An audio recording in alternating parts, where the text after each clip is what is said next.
And you know what I've noticed is a lot of people, they've got a tendency of loving someone for what they can get, or loving someone for what they can do for them. Or you don't have to do that. You know, it's like when you love someone for who they are, with their mistakes, with their everything. You know, if you don't love the way they are, leave the person. You know, because I've seen people come into a relationship trying to change the other person. Like, who are you? You're trying to be God now. You don't have to change the person, leave the person the way they are. If you're unhappy about certain things about the person, at least maybe lead them to God. Let them read the word of God. Then the word of God will change them to become a better version of themselves, but not to become what you want or what you like. So the word of God is key to enlighten someone, to empower someone, and to elevate someone to reach their full potential, to reach their purpose, to activate their gifts, their calling, and their everything. Now, I'll give you a quick example. If you want a car which is light on fuel, you go and buy a car which is light on fuel. Don't buy a car which is, if you can't afford to buy a supercar, buy what you can afford. So where am I going with this? You can't date someone who's got certain complications and problems, but then you expecting them to perform like the other person. You know, sometimes women will take a guy who's maybe a hustler, and then they want to compare the hustler guy with the other friends, their husband, or so maybe the guy who's maybe an office guy. You know, these guys are two different men. They deal with different pressure. So obviously, because of the pressure that the other one is dealing with, it will make them behave and act in a certain way compared to the other one. Same applies to cars. The same way that a supercar consumes too much petrol compared to a efficient car, a economic car, it's because of the performance. You know. So obviously, be careful what you ask for. Sometimes you guys, women want a handsome guy, you want a hunk, you want all of that. Guys, you also want a beautiful woman, you want all too much demands. But then, what about the maintenance and the management? Because obviously, the greater the whatever it is that you want, the more requirements, the more maintenance, management it requires. So yeah, be careful what you want for. If you don't want something fancy, something supernatural, something uh, like like fancy, glamorous, whatever it is, super hot, super beautiful, or whatever. Stick to what you can manage. What you stick to your lane. That's what I'm trying to say. Stop going around trying to change people. You know.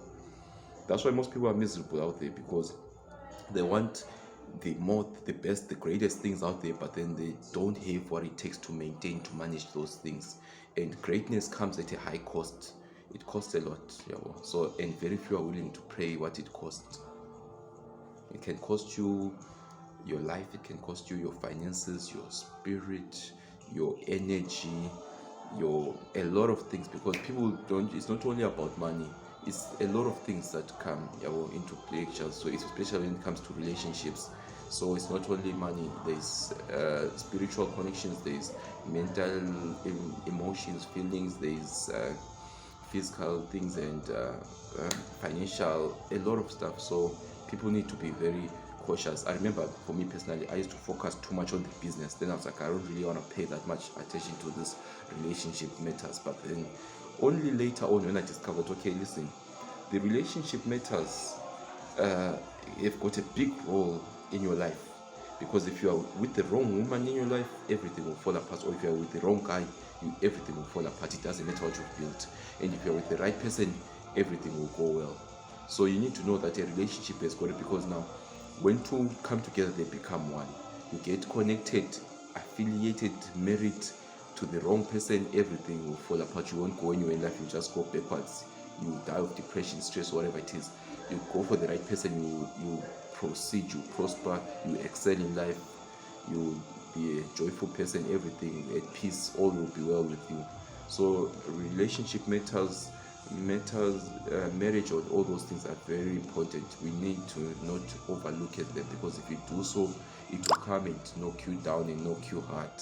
So right now, before you down and out, is the time to be cautious, to be wise, to pray for wisdom, to seek God's kingdom. So because now, why do I say you need to seek God's kingdom? Because if you go out and get yourself a partner before going through God, without going through the word, you're on your own.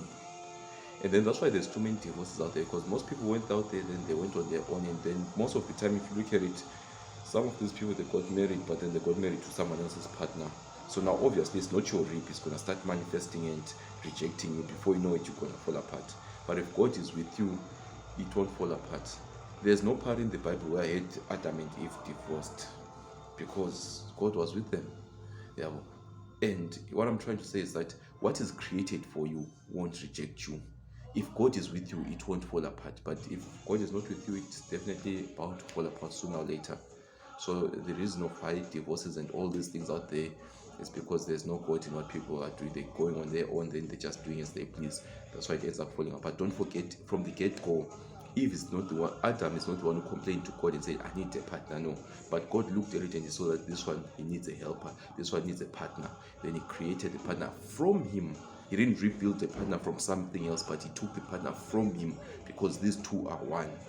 So people need to understand that the relationship matters, they mean a lot, and you need to pay attention and take things seriously, because if you don't, I've seen people losing a lot. Sometimes if you're not cautious, you end up losing half of everything that you own when she signs the paper divorce, or when she or he signs those papers, the divorce papers.